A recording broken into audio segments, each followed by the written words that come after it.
Hello friends, Jenkins Dota here with Dota Alchemy and Moonduck now. I'm a Moonducker. With Donnie, Elevated from Dota Alchemy. Maybe Moonduck one of these days. And we are with... Donnie, I didn't introduce you yet, man. We're going to be doing Alchemy Answers number 10. So how's it going, Donnie? It's alright, considering that I've just been on the biggest fucking losing streak of my life. So have I. You know, both of us probably are not qualified to teach people how to win games anymore, but we're gonna do it anyway, just because. Who else are you gonna watch? You guys gonna watch exactly. What are you gonna watch? You gonna watch Bowie? You're gonna watch Dota? What the fuck to learn how to be better at Dota? No. People are gonna think I'm actually throwing shade at Bowie. I watch like all of that guy's videos. They're actually good ass videos. There's a lot of crap out there, but he makes good fucking videos. Anyway, so do we sometimes. So we do too. Hopefully this is gonna be one of those. I'm selling us short by Bowie sucks. No, I'm just kidding. Now nobody's gonna know whether I'm throwing shade or not. Good. Keep them confused. Mm-hmm. And after that confusing intro, let's go ahead and get into the confusing questions. All right, let's do it. Okay, so we actually had 2 questions about Centaur. And we'll just get into it. So, question is, how good is Centaur right now? And is not getting Tranquils on Centaur or a hero like Axe, but getting phase boosts or treads good? How good is Centaur right now? I would say that Centaur is pickable as an offlaner, but he's not one of the exceptional offlaners. A lot of the offlaners right now, the reason that these heroes are played, the reason that you would pick them, is because they are essentially these heroes that no matter what, if you first or second pick it, it will be a problem in the game. Like they will win the lane, more importantly. They will win the lane. They always do okay. Tiny, Enchantress does relatively well no matter what. Weaver, that's just the role that offlane fulfills right now. And the issue with Centaur is that there are heroes that absolutely annihilate him in the lane. And you'd have to pick a very specific dual laner with him to make it so that he isn't just losing that lane, which is fine because, if you pick, like, let's say SD Centaur and you're against the right matchup, you'll destroy that lane. You will. But the problem with that is then you're picking around your off lane, and people don't like to do that right now. Like with the 4-role pick, you would more want to pick that to dominate the lane, to have a good game. And with Centaur, you're just restricting your other picks is the issue. But with that being said, the buffs to him in the past couple of patches have definitely helped out a lot. Like he is a lot better, and he's getting to that point. But unfortunately, he does not fulfill that niche just yet. It's like if you were to pick some Beastmaster or something like that, he's not good enough. He's not enough of a Mario pick that you would just throw him into any lane and he'll dominate the lane. There will be heroes that beat him, but Tiny's the complete opposite. He will win the lane if you pick any 4-role with him. He will win the lane because he's Tiny. So will Enchantress. And I think it's fine to skip Tranquil Boots on these heroes. Just depends on what your job is in the game. If you want to run into the lane and constantly spam out like Double Edge on Centaur, for example, or if you want to like farm jungle camps on Axe or cut the creep wave or anything that's going to take your HP, then of course you need those Tranquil Boots. But you can use something like Phase Boots, especially now that they're way better on melee heroes. You can use them to do a lot more damage, to be a lot more of a kill threat. But the thing is, what you're risking is that you're going to be at more of a risk of getting killed because you're going to have less regen. So that's the thing. And a lot of the time, as an offlaner, I don't think that you can do that just because it's not so important in Dota to get kills. So you'd rather just like zone out of lane and then use the Tranquils. Just make sure that if they ever come into the lane, you're full HP. So I just think that Tranquil Boots are a lot better on a lot of these heroes, just based on how offlaners want to play. And it would only be in those really greedy scenarios that you go for, some other sort of boots. Treads are definitely pretty good on a lot of heroes. They make you tanky as well. They make you harder to kill. I think those are a lot safer. It just depends on what you want to do. I would say phase boots are like 2% of the time. Treads are like 20% of the time, and then most of the time you want to go like Tranquil boots on most offlaners, other than like Enchantress and stuff, obviously. Yep. I pretty much agree with everything you just said. I just wanted to add that I think that there are definitely some situational times that Centaur is really good to pick. I think he's really, really good against a hero like a Bloodseeker. I think he's decent against a hero like Terrorblade, maybe. Basically, like any of these kind of melee heroes that want to be in and around the creep wave, but are also very susceptible to burst. To the magic damage, yeah. Centaur can be pretty brutal against, like, especially as somebody who plays a lot of Bloodseeker. I know that sometimes if you're playing against a good Centaur player, like, they will just destroy you because you go in for a CS with Blood Rage on, and you get stomped and double edged, and suddenly you're like 5% HP, and you can't lane anymore. So, and also just like, if you're good at Centaur, you can bully out heroes like Luna and various other kind of like weaker. I don't know. It's dangerous though. Like your double edge does. It's definitely dangerous for sure, but I think that it's a hero that can abuse some of these weaker laners. So situationally, it can be pretty good. I would definitely say it's situational because most offlaners right now are like, they're just sure wins. They're just so safe. Offlane is actually very boring right now with the heroes that are picked. It's always the same 4 heroes. Yeah, I agree. And then I think that you pretty much nailed the Tranquil Boots, Phase Boots thing. I don't really think that Phase on Centaur makes a ton of sense personally. I think on Axe it's pretty decent, but it's like on Axe it's quite good. Very small percentage of the time though is the thing. Okay, well, next question is it really worth practicing Manta dodging?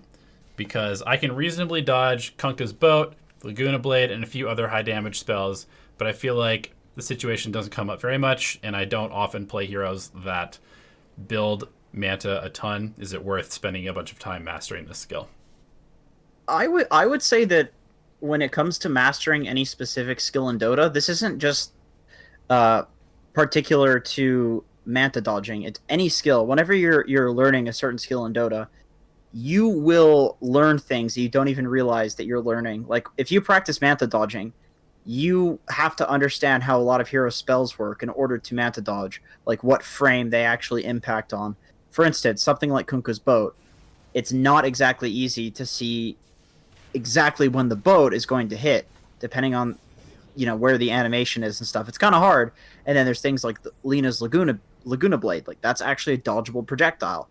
You have to learn that. So if you learn Manta dodging, you're going to learn all of these things. Then all of a sudden, you can Yule's dodge, you can strafe dodge with Clinks, you can, I don't know, blink dodge. Like, there are all of these things that get better. And like I said, there's a lot of things that you'll get better at that you don't even know you're getting better at. And I don't know what they are because you just will be better at things in Dota. And that goes for a lot of things. Like, I've learned recently to, carry around Clarity so I can push out creep waves faster.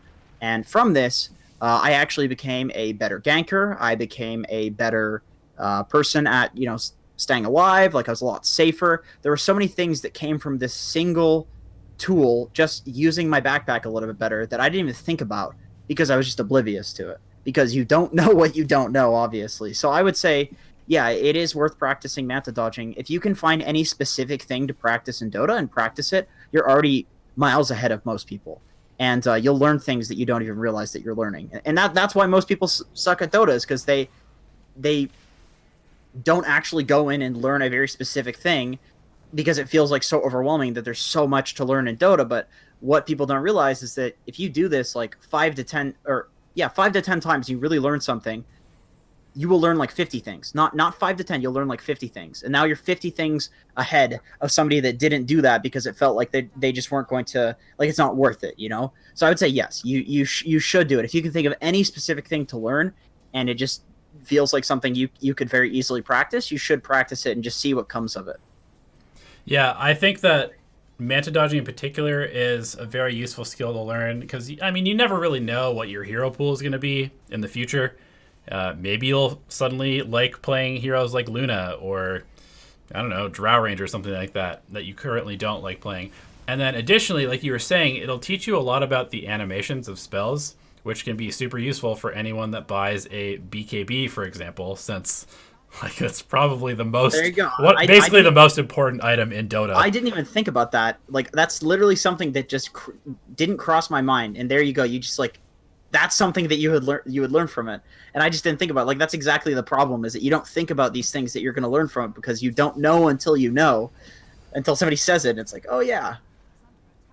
Yeah, and I mean, here's the thing, like learning BKB efficiency, like feeling comfortable not pressing your BKB until like the very last second when you absolutely have to press it is a huge deal because if you're just pre BKBing before every single fight, you're going to start running into problems because you're just going to waste half your BKB before you even do anything. And so getting that efficiency because you've practiced Manta dodging can actually be a massive difference in your Oh yeah. ability to like Okay. win team fights. For sure. Okay, That's a perfect example, honestly. next question. I would like to ask your opinion on picking meta heroes versus comfort heroes in solo queue. And then secondary part to this, somebody else asked, should I spam 3 heroes until 6k or be more versatile? We've kind of answered something like this before, but we've answered stuff like that. It's a difficult question to fully like wrap your head around and answer for. It's not it's the I would say that you probably want a bit of a balance of like comfort picks and meta heroes. There's definitely an understanding of when to pick these heroes that you need to acquire, I guess, when it comes to like picking the meta heroes and picking comfort heroes. Like basically, you want to build some sort of strategy for here's when I pick this hero, here's when I pick this hero, here's when I pick this hero, and I almost don't even want to give you mine just because like I really think it depends on the person, how comfortable you truly are with these heroes, what bracket you're in. But I would say that you just want to find your balance. In my opinion, picking comfort heroes are way better if you don't know what you're playing against, and then picking meta heroes are better if you just want a free win because you know that, let's say, Phantom Lancer is like a hard counter to Drow Ranger. You pick the Phantom Lancer because they have a Drow, and you're going to have a higher chance of winning, assuming that you're, reasonably okay with a Phantom Lancer. And sure, maybe it's not an anti-mage, but maybe you pick the anti-mage when you just have no idea how to win the game. There's no just free picks. That's like kind of the strategy that I subscribe to. But I would say that this is something that, at least for me, is constantly changing. It just depends on the current state of my pubs. But the most important thing that I would recommend you do is that you keep some sort of journal and some sort of notes of what you picked against what in the current meta and what works. And maybe your comfort picks are just too bad in the current meta and you should stray away from them. Maybe they're good enough that you can pick them in almost any game. Like, for instance, when Pudge was broken in the previous patch, I picked him in almost every single game and won a huge amount of them. Now he's not as strong, so it's more of a niche pick. So it's just something that you should find your balance. But I wouldn't be against doing either thing. And then the second part of the question, unless you want to add something to the first part before I ramble on. yeah, I was basically just going to say that I'm always going to advocate for comfort picks, and I really don't think that even if a hero is strong in the meta that you should ever consider picking it if it's like the first or second time you've played it, just because it's quote-unquote a good pick. I know this happens all the time in pubs where your teammates will be like, pick this hero, it's so OP, just pick it. And like you haven't really ever played it, and so you end up picking it and you have like no idea what the timing is, you might not even know what the itemization is, and you end up just being complete dog shit because you really just have no experience on this hero. So no matter how OP it is, if you don't know the mechanics, you're going to be terrible at it. So for the record, I'm not advocating doing that. I think you should definitely practice a hero, look at pro replays, and like learn what the timings actually are and why it's why it's actually good against certain matchups and stuff. And that goes back to the kind of pub journal thing. You just need to keep track of like why it was actually good and in what scenarios. So that way in the future you can pick it and just get, a little bit higher of a percentage chance of winning. But yeah, I would definitely say if you haven't played a hero and people are spamming you to pick it, just tell them to fuck off because you're not going to win. Like I can tell you, there's been games where people are like, oh, you need to play Tidehunter. And then I play it and then I ravage like twice in the game and both my ravages hit BKB targets. And it's like, well, I don't play Tidehunter. So yeah, you definitely need to understand a hero, but it's pretty easy to like look at pro replays and practice a little bit in unranked, maybe party queue with your friends and get a good understanding of why a specific hero is strong. I mean, it's at a weird point in the meta where I think everybody's pretty good with a lot of the meta heroes just because the meta has gotten so stale. It's always what happens after TI. Yeah. So like right now, I would definitely advocate picking almost always the OP heroes, just because they're so figured out. But like when it's a few weeks after a patch or even a few months, it's not. It's a lot more favored towards the comfort picks for sure. Yep. You The want second to say anything about the to 6K? to 6K, yeah.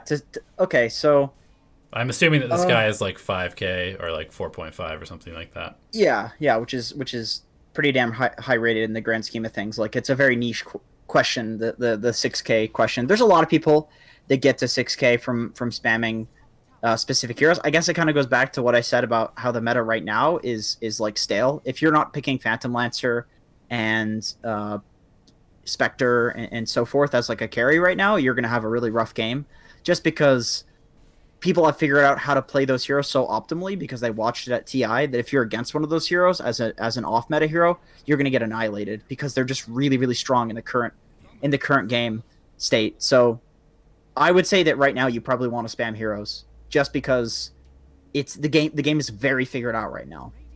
But Yeah, I will say that in this massive losing streak that I alluded to, my versatility has been very high, and mostly to my detriment. If you look at my Dota buff, I've got like probably 20 different heroes that I'm like 0-1 with this month, and then yeah, that's I have like 70% win rate over like 40 games with Axe or something like that. So that's like it's like a legitimate problem, and I think it goes back to like what I said of the meta is so figured, the game is so figured out right now because we all saw the pros do it in TI that if you're playing just some random hero against somebody who's playing like the optimal way for like Axe or Spectre or Clinks, you're gonna get destroyed because it's the way they're playing is so good that you would need to like theory craft something better than TI players within the game. Like it's not reasonable. Pubs are always winnable for sure. People can always fuck up, but it's all about percentages, yeah. And the percentage chance of winning with something like a Weaver or an Enchantress, like I know exactly what to do with Enchantress at every point because every game it was picked or banned in TI. So like good luck beating that when you're playing some sniper offlane, where you don't even know what the heck to do because nobody does that. It's so hard to do that. And maybe it's just not even mathematically viable in like the current meta until things get changed. It's just hard. So I would say, yeah, you spam right now, but and even after you could, I would advocate spamming just more comfort heroes instead. Yeah. Like I said, like when a patch comes out, comfort heroes. When the patch is figured out, go for like the OP ones. All right. Next question is, what are your opinions on mid laners in the current patch? Mid laners in the current patch. Basically, the mid laners in the current patch are, well, kind of weird. All the lanes are kind of the same right now, minus like a few, Storm Spirits and stuff. Mid laners are mostly like Pugna, Necro, Zeus, Storm, these like magical damage guys. And then on that, there's that side of things where it's like the regular mid laners that you just pick into any scenario. And then there's the cancer heroes. There's like the Huskars, the Meepos, the Broods. And it basically just depends on whether or not you have last pick. If you have last pick, you try to be as cancer as possible in the game. And if you have second to last pick, you try to pick the hero that you can lane swap and won't lose the game if they pick one of those cancer heroes. That's the way I see the mid lane right now. It's very ridiculous. That's why I said all the lanes are the same, because most of the time, if you're drafting, you want like a Necrophos on your team. So that way, something like a Necrophos on your team. So that way, and I'm not saying in the mid lane, you want like a side lane Necrophos or a side lane Earthshaker or something like that. So that way, if they do pick a Meepo or Brood, you just send that hero there, and then the mid laner goes elsewhere, and you just deal with it. You just send heroes to whatever lanes possible. Competitively speaking, at the very least, that's kind of how it is. It's just one side is trying not to get cheesed by lane swapping, the other lane is trying to cheese by lane swapping and last picking some cancer hero. Mid lane is really ridiculous right now. Yeah, I don't play a lot of mid, so I think I'm just gonna let you take that one in its entirety. Yeah, well, that's how I feel about mid right now. I'm a little biased because I've been playing a lot of like NA scrims, and there's a European dude that I coach a lot. He's he's Russian, and he's been playing on NA servers, and he's like, oh my god, every single game somebody's last pick Alchemist or Broodmother, and I'm like, yep, that's how it is. you can't fix some like SF mid if you don't have a hero that can swap and beat like a Brood or an Alk. It's pretty awful. Yeah, I mean, and that's the thing, right? It's like it really comes down to your motivation behind playing. If you're just playing party queue with some friends and you want to style on people with Invoker or Ember Spirit or SF or whatever, feel free. But if you're playing to win MMR specifically, then you should probably just be playing like Pugna every game. Yeah, Pugna if you like don't have last pick, or if you're last picking against like a Necro and Zeus, etc., or last pick like Broodmother Yeah. and Huskar and shit like that, or Clinks versus Ember. Like you just go for the hardest counter matchup hero that just annihilates in the current game state or draft, I should say, not state. Well, I guess it's a state, but anyway, All right. cancer picks. And then the final question is, why is Eternal Envy picking melee supports like Axe and Legion Commander? I think he's picking those heroes because, and Ogre as well, but I think he's picking those heroes because he realizes, number one, that Stout Shield is really broken with the changes to it, and then the current laning meta is kind of based on trading harass until you're out of regen, and then winning the lane by just denying everything. It's kind of this like balance between, there's really no killing. Like killing only happens as a result of like somebody either intentionally literally suiciding, which happens a lot by the way, or somebody running out of regen and then not wanting to lose the lane, and you just get killed because you know you kind of need to die in order to sustain that lane. Like I would say that the worst lanes are the ones where you just sit back and try not to get killed and you just get destroyed. And that's exactly why these like melee tanky guys with stout shields are amazing in the laning phase, because you just run up, tank a bunch of harass, and then the enemy team runs out of regen before you do, and then they're stuck in this state where they either get themselves killed to lane against you, or which is actually better, or they just sit there and get nothing, and that's really bad because denies are broken. So that's why I think these melee heroes are good, because you can pick up a stout shield on them and they're innately tanky. Like Axe is like I think the second or first highest base regen in the game. Like you trade with that hero, he's got like half a tango going at all times. Then with the stout shield, are you kidding me? And he has a battle hunger to trade with. It's actually really really goddamn good. It's really smart. And then Ogre, I mean, that's an obvious one. He's always been like that. It's just really, really good with how the current meta is played. You can't pick like right click offlaners against these tanky melee heroes, and that's what a lot of offlaners in 4 roles, and that's what a lot of them are. So I think it's more 5 roles that he's picking these heroes in. By the way, Yeah. which makes sense, because that's kind of the lane where it's like, okay, well, I'm just gonna sit here, and it's kind of the opposite to like a warlock. Everybody's picking warlock because you sit there and heal the carry, and then the carry would just last hit and deny.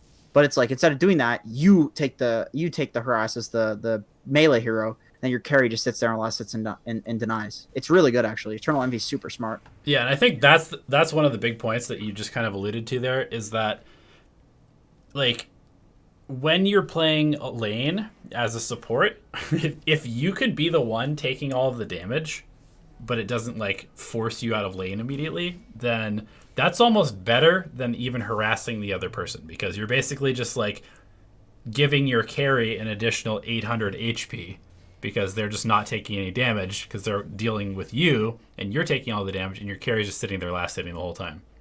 And additionally, these heroes like LC and Axe, they essentially need one item to do their job. Yes, you do want a blade mail because, you know, it gives you the ability to kill people, but essentially all you have to do on Axe is just counter initiate with call or find pickoffs with call. And to do that, you just need a blink dagger, and you'll get a blink dagger at some point during the game, and then you can do your job.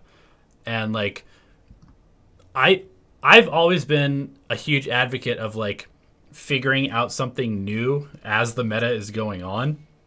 I think it's like one of the best ways to gain MMR is if you can find something that works really, really well in your pubs, like just do that.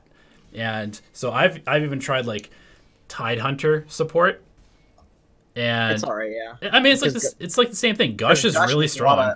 Has a lot of damage, reduces their armor, has low mana cost. It's really good. I would say that it's astronomically better to do that when a patch is like the closer to a patch release. It's still fine to do it now. It's just you're less likely to find something that's like really, really good, because a lot of the good strats have been like revealed.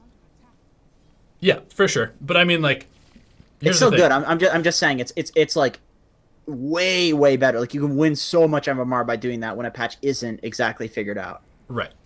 Yeah. If people don't know what the strong heroes are, like just come up with something. You're like, oh, this hero got buffed. Maybe it's good. Go ahead, try it out. Or even like, I think that some heroes that are kind of falling out of favor because maybe their role doesn't work as previously, then figuring out a new way to play them can often like bring them back into viability. You know, like for example, Wraith King for a long time was thought of as like this really kind of slow, safe lane carry that just like farms forever and is just terrible, and all other carries do a job better than him. But he got buffed a few times. Suddenly people are like, oh, you can just put him in the off lane and he'll just like soak up a bunch of damage, and you know, he dies for the team, and that's totally what you want him to do. Like, that's his job. He doesn't need to get 7 items. He just needs to like be tanky and take up a bunch of damage, and suddenly Wraith King is like this super strong hero. Yeah, it's pretty broken. So I think that's about it. Any last words? Yeah. My last words are buy a lot of tangos and a lot of regen, get a stout shield. Sit in the lane, get hit creeps.